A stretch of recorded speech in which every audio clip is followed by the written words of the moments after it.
the children. What the f is that accent?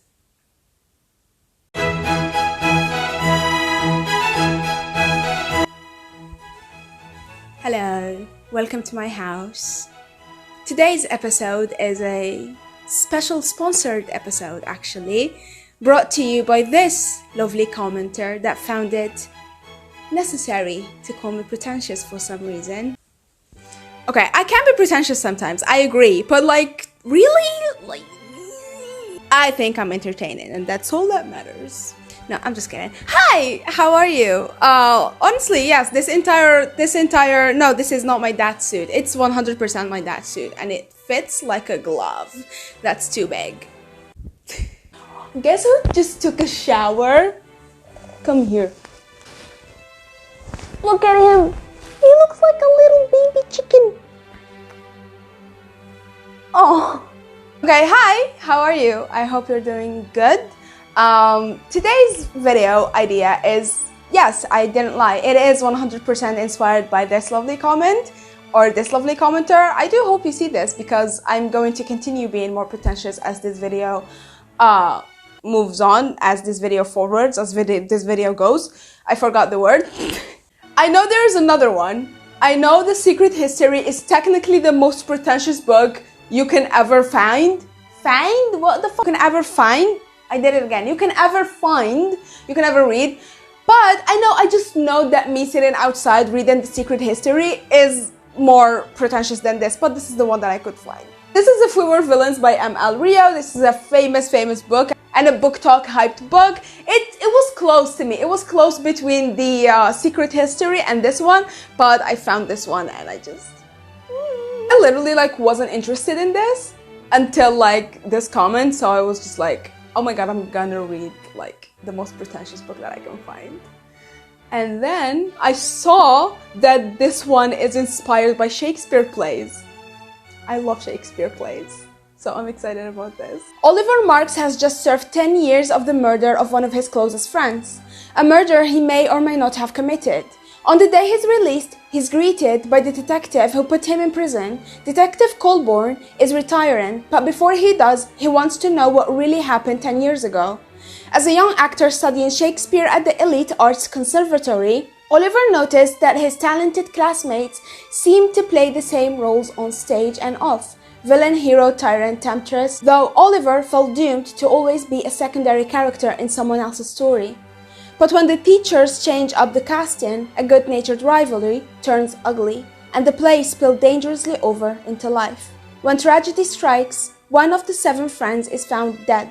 The rest face their greatest acting challenge yet, convincing the police and themselves that they are blameless. That is so freaking intriguing. I love murder mysteries, I love Shakespeare, I love dark academia stuff, and that all is a perfect combination in here. That's 1. 2, this cover is gorgeous. Yes, it's simple, it's given old-fashioned, and that is what I like about it. It's given the 1800s. I love the cover. There are so many covers of this book, and they're all bangers. I love each and every one of them, but this is my all-time favorite. And it has a little birdie here that I used to have a birdie my brother used to have a birdie like this, and then my cat tried to eat him, and then we sort of released him when my brother wasn't at home, and then we told him that he escaped. He escaped. I used to have a bird like this, and then he escaped. Sounds so freaking interesting, and I literally I cannot wait. So grab a snack and yeah, stay along for this video vlog, reading vlog thingy of the book. I love you. I'm gonna see you when I have some thoughts on the book, because I'm gonna start it now. Probably not, probably at night. Okay, bye. Update. I forgot to get the book. I forgot. Okay. I have the book. So, let's talk about this story. I'm loving it so much. First of all, one hell of a prologue.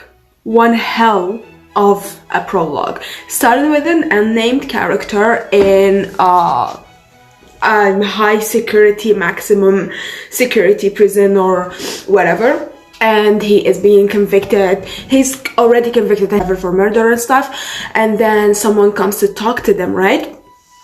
I'm sorry about the light. I know it's yellow as I'm literally in a motel, so hotel. I'm literally in a hotel. I'm like bougie, but they have all these like traditional stuff and shit, and it's like the cutest thing ever, and I probably shouldn't have touched that. Anyways, and then someone comes to talk to them, right?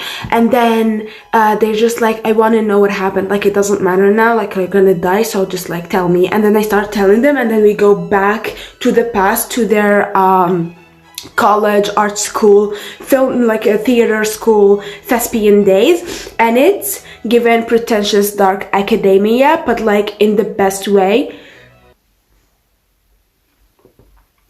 I just realized there's a peephole on my room door.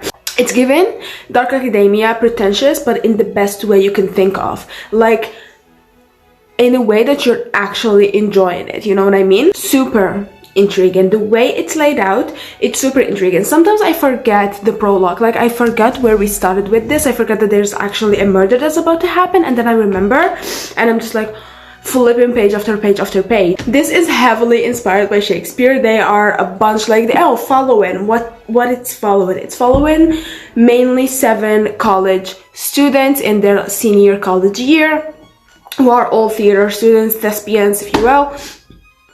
I'm sorry, my nose is weird. And we have Oliver, the first POV. We have, let me see if I remember them all, Richard, Oliver, James, and then Philippa, Ren, and Manchester or Meredith. Meredith, that's them. And then there's one more that I forgot. But there are 7, and everyone is like special in their own way. One is like hypersexual, one is this. It's like Euphoria, but like thespian edition, right? So it's following them, but from the POV of Oliver, his first POV, and it's laid out in a way that it's making me miss Shakespeare. I actually went out and got the Comedy of Errors. I just missed Shakespeare so freaking much, and the way it's written, it's so freaking good. Like it balanced like perfectly the like pretentious Shakespeare talking way with the normal POV, with them like being art. It's like it like made you feel like these are kids in like theater, you know, and not actually like a pretentious author trying to make these like philosophical 20-year-olds, you know what I mean? It felt balanced. I absolutely love the first POV with the story. I'm gonna try to explain this. Like the story itself, how it's written, how it's laid out, the change, like the different characters interaction in the story, and how they speak and how they're addressed and how they're introduced to us, the reader, and stuff like that, with like combine that with the first POV, and I'm actually like absolutely loving it. I am taking my time with it because a lot is happening. I shouldn't have started this when I started it. Like I should have waited until I went on this trip and then came back and then started it, because now I'm like so freaking tired, and I had like a long flight, and like tomorrow I have a full day programmed, and I just know that I'm not gonna be able to read. Also, I started another book on my flight, and I want to finish it now because it's like I have like 2 pages left. Anyways, it's laid out in scenes and acts. So the first one is a prologue, and then act 1 and a bunch of scenes, 12 or 13 scenes or whatever. And now we are on to act 2, and I'm super excited because the moment I forgot that this is about like a murder mystery thingy and a thriller thing, not a thriller, but just like a murder mystery thingy, and I forgot how the prologue started. It reminded me with the last scene of Act 1, and I just wanted to I just want to know. Also, don't mix how long I'm gonna take to read this with how much I'm enjoying it, because those two things don't really mix. I am really enjoying it, but I know I'm gonna be a while. Oh, I took a long break, right? I went somewhere else for vacation, and I didn't read. I read other books, but I didn't read this one. And I think that was a mistake. I should have definitely started this after the vacation thingy, because the break that I took really took a toll on the story itself. And I know that it probably shouldn't take a toll on the story if it was like well written and stuff. And it's well written and it's grabbing me, but I have problems with it. Still intriguing, still fun, still beautifully written, but so far I feel like I can stop and it would be fine. Act 2 is again, like, it started again with like in the present, Oliver's POV of course, but in the present while he's like out of the prison, and this is all in the back of the book, that there's a crime and he's like being committed for it and whatnot, right? And it started with him like in the prison and coming out of the prison and meeting his old classmates, which was actually exciting and I liked it actually. And I'm loving like the POV, and I'm loving the present POV and then the past when we're getting to know the story and what happened and what led to him being in prison. So he got back to the cult-like school that he used to go to, and again he sat down with his former classmate, Colborne. I think I don't know, I'm a little bit confused. But with some police officer or whatever, and then they told him that I need to know the entire story, like please tell me. And then he went back and like started telling the story again. Character-wise, I hate Meredith and of course Richard. I hate them so much. So there are 7 main characters and they don't have a POV, it's just Oliver, but there are as a whole 7 MCs, and everyone is different. One is shy, they're all thespians, they're all wannabe actors and theater kids and theater you know, students. And Meredith is given BPD galore. Coming from someone that has BPD, she's given BPD galore. She is given something that I don't want to mention because that would come off as a bitch move, but I hate Meredith, which means I hate myself. I hate Meredith, I hate her, and I just want someone like to yell at her.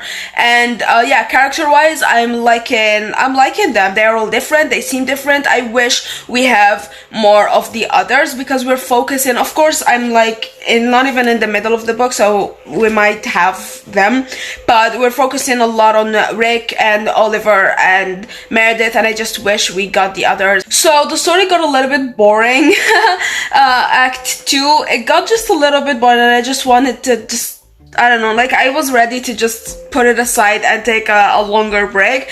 And then the end of Act 2, we finally got to the crime that's also in the back of the book, so I'm not spoiling anything, but we finally got into the crime, and finally I'm excited again. Finally something exciting and intriguing again is happening, but I do have a problem. Remember how I told you it's like between the line of being pretentious, but it's not being pretentious, it's like doing it perfectly. It crossed that line. It's being pretentious, and the language used, like for example, so this is a scene with Oliver waking up in a situation naked and whatnot, and he says something was wrong enough that my waking up déshabillé in blah blah blah's room didn't matter. I closed the door again and blah blah blah. I don't understand why you need to use certain words in certain situations. I get it, you know them. Cool, you could have just said undressed. Waking up undressed, and it would have been fine. Like, there are just speckles of these like different Latin and Greek words and French words and blah blah blah blah blah, that is just like, it's given the feeling of someone that's learned 2-3 sentences or 2-3 proverbs and would not shut the fuck up about using them, and it's given pretentious, and I don't like it that much. It's so far, I really wish we would go back to the dark academic, non-pretentious feeling we had at the beginning and not this shit. I am going to start part 3, Act 3, and I'm excited to know more because finally the murder happened. I've been waiting for the murder to happen since I started this book, and it took long enough. I think it was good timing because like it keeps you intrigued in a way that it's good for the story. But yeah, I'm impatient, so I'm excited now.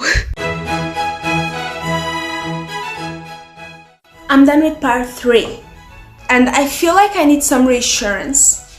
So after the murder was announced, it sort of gets a little bit better, in my opinion, but it sort of just like sucks you in somehow. Story-wise, tell me why I think it's James that did it. Why do I think that he killed him? I don't know why I feel like James. Speaking of James, we're developing something between Oliver and James, and it's the cutest thing ever! And I'm here for it. I'm so freaking excited. I am so freaking excited for it. You can't even understand. You don't even understand. You don't even know. You don't even know. I just, there was this one scene. Nothing is announced. There was something announced at the end of part 3. But there was this one scene where they saw each other, and I was just like, oh my god, just fucking fuck already, like do something, right?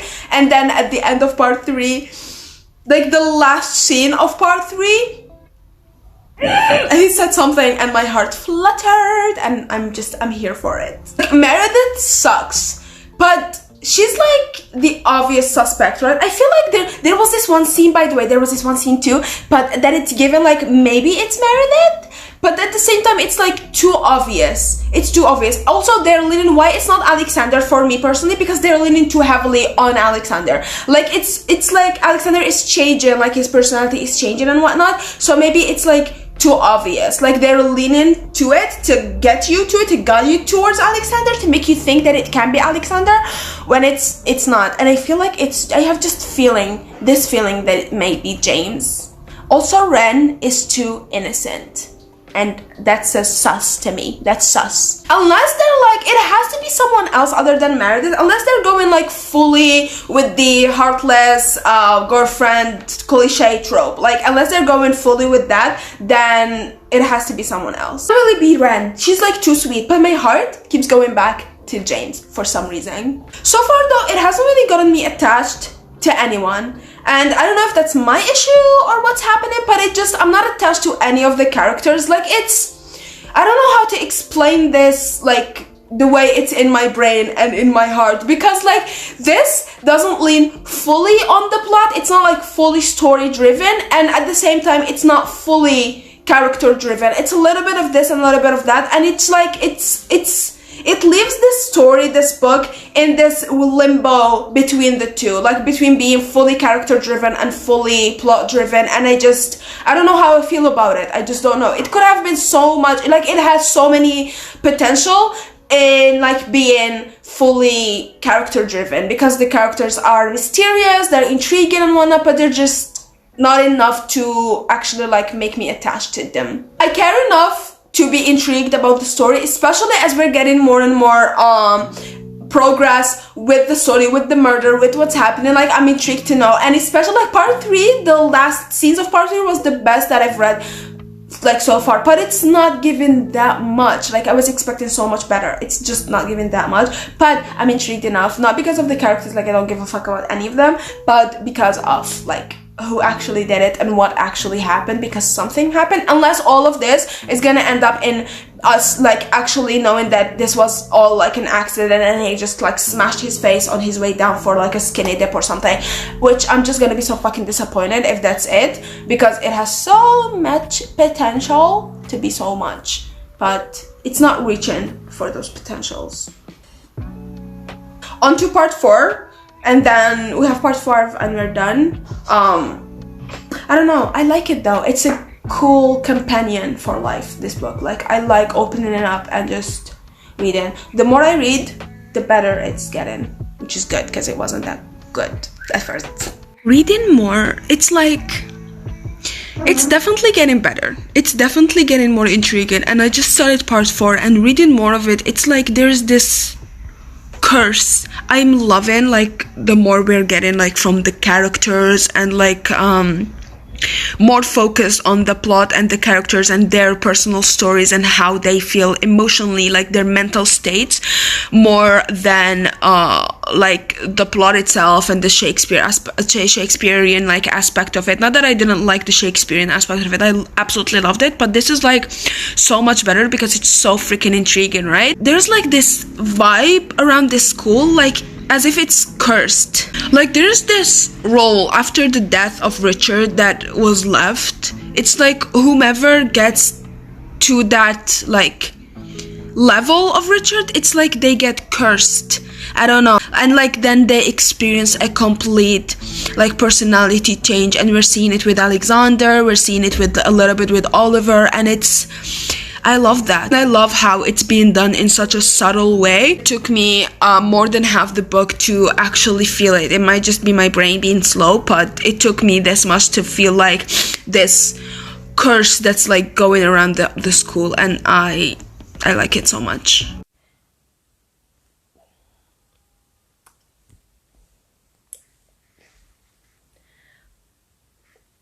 I finished.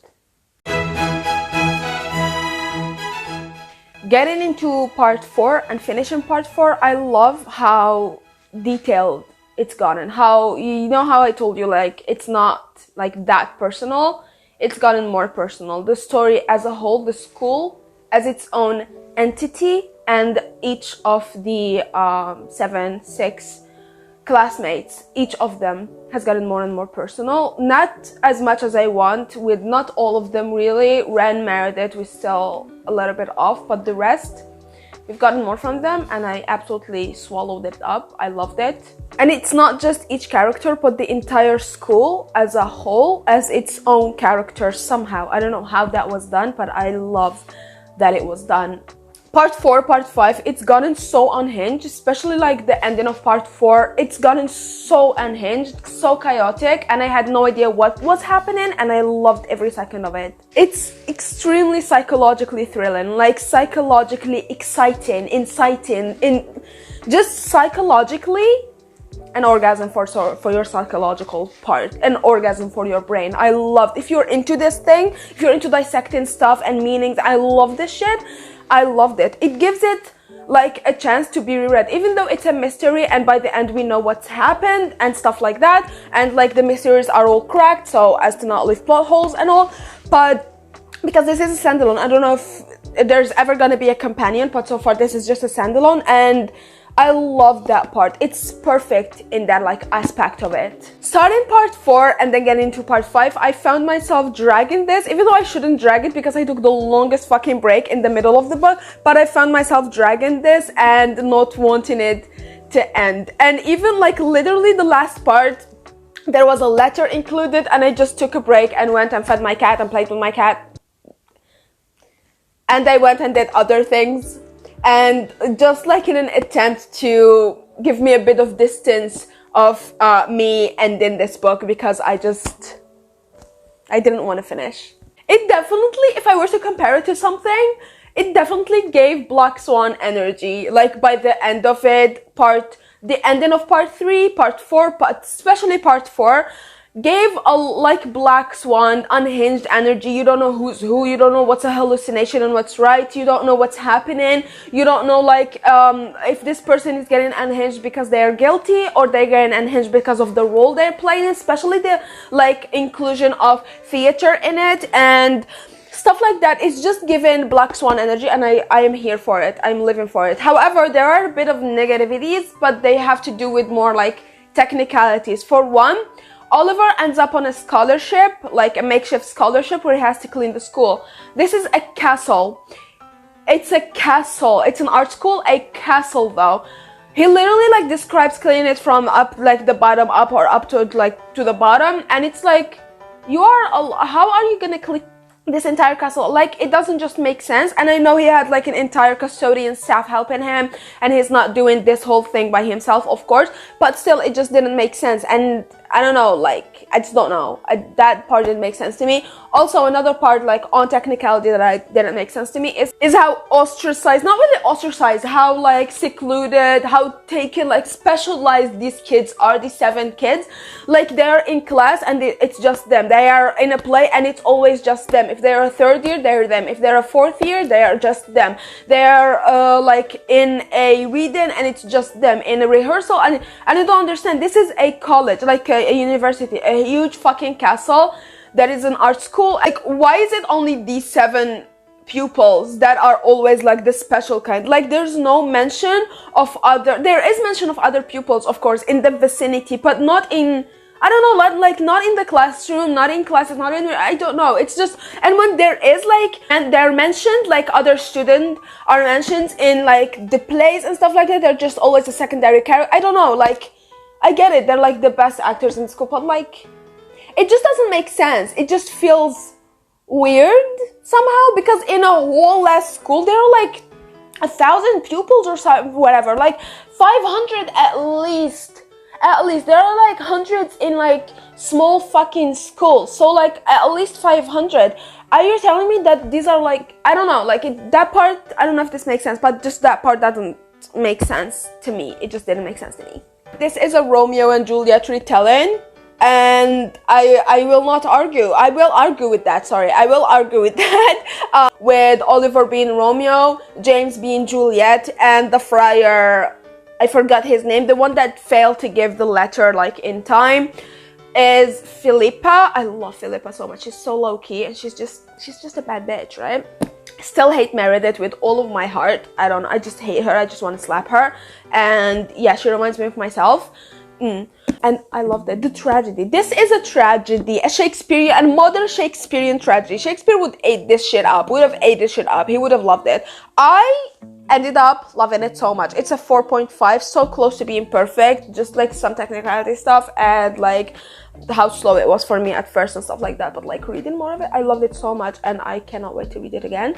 Also, let's talk about the ending. I will not go in depth as I don't want to spoil, but let's just talk about, like, glance at it a little bit, right? So the ending, I think, I don't know, like from one, it's a love-hate. You can love it, you can hate it. It's an open ending. You know, those books that give you like an open ending, it's one of those. And for me, oh my god, maybe spoil, maybe. I think they're still in the vicinity. If you've read it, you know, like the ending opens up questions, and I love when authors do this. I love when first they give the audience, the readers, a chance to like have their own choice in the ending and to have more discussions, and maybe to open up a chance for a sequel, which I would love if there's gonna be a sequel. I would absolutely love it. I would definitely recommend this book, and I want to discuss the ending. I wish, like, these are the moments where I wish I have reader friends in my life, where I wish I have like doubles of me when I can like just sit and talk about the ending of this book, because I need someone to discuss it with.